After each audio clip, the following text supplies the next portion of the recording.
నాకు marriage John 29థ్ 2015లో marriage అయితే, అప్పుడు నాతో పాటు చేస్తున్న 'పుట్టింటి పట్టు చీరల్లో' ఉన్న యాక్ట్రెస్ తనకేదో ఇష్యూ ఉండటం వల్ల తను క్విట్ అయింది హ్మ్. ప్రాజెక్ట్. హ్మ్. సో, ఇమ్మీడియేట్‌గా ఎవరా, ఎవరా అనుకున్నప్పుడు అప్పటికి ముందే మా ఎంగేజ్‌మెంట్ అయిపోయిన తర్వాత మా మ్యారేజ్‌కి బిఫోర్ తిను షూటింగ్ లొకేషన్స్‌కి వచ్చేదన్నమాట అన్నపూర్ణ స్టూడియోస్‌లో. అప్పుడే సాయిబాబా గారు అడిగారు. లైక్ "ఏంటమ్మా యాక్టింగ్ ఇంట్రెస్ట్ ఉందా? నెక్స్ట్ సీరియల్స్‌లో ఏమైనా చేయాలనుకుంటున్నావా?" అని. సో, ఇంకా అప్పుడు సిగ్గు కొంచెం ఎక్కువ మాట్లాడలేదన్నమాట. ఎక్కువ ఫస్ట్ ఆఫ్ ఆల్ నవ్వుతది తను. సో, అప్పుడు ఇంకా ఎక్కువగా నవ్వేదన్నమాట. నవ్వటం అంటే చిన్న సిగ్గుతో కూడిన స్మైల్ అలా. అలానే ఉండేది. ఏమో సార్ తనకి ఇంట్రెస్ట్ ఉంటే లైక్ తను చేస్తానంటే ఐయామ్ ఓకే సార్ అని. సో, అదయ్యింది. లైక్ తర్వాత ఎప్పుడైతే మ్యారేజ్ అయిన తర్వాత ఆ అమ్మాయి రీప్లేస్‌మెంట్‌లో అడిగారన్నమాట. హ్మ్. సరయు అనే క్యారెక్టర్ 'పుట్టింటి పట్టు చీరలో'. హ్మ్. సో, మ్యారేజ్ 29థ్ జాన్ అయింది. ఫిబ్రవరి 4థ్, 5థ్ షీ స్టార్టెడ్ యాక్టింగ్.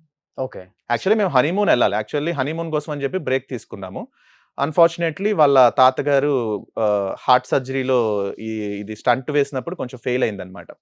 సో, అది ఫెయిల్ అవ్వడంతో ఆయన చనిపోయారు. మా మ్యారేజ్ అయిన నెక్స్ట్ డేనే ఆయన చనిపోయారు. హ్మ్. సో, అక్కడ విజయవాడలో ఉన్నారు.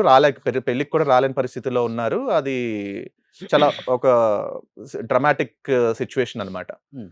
సో, ఆయన చనిపోవడంతో ఇంక మేము హనీమూన్ ప్లాన్ క్యాన్సెల్ చేసుకొని మళ్ళీ I'm back to shoots. Okay. So, back to shoots అనుకున్నప్పుడు ఇది జరిగింది. నాకు సో, తెలిసిన తర్వాత జరగడంతో లైక్ నాకు తను తెలిసి నా పక్కన ఎంగేజ్‌మెంట్, యాక్ట్రెస్‌గా. పెళ్లి తర్వాత తనేంటంటే అప్పట్లో నా పక్కన చెయ్యాలి, నా పక్కన చెయ్యాలి, నా పక్కన చెయ్యాలి అని చెప్పి బాగా ఫుల్ కోరుకుందన్నమాట. పాపులర్ అయ్యారు ఆ కపుల్ అప్పుడు మీరు.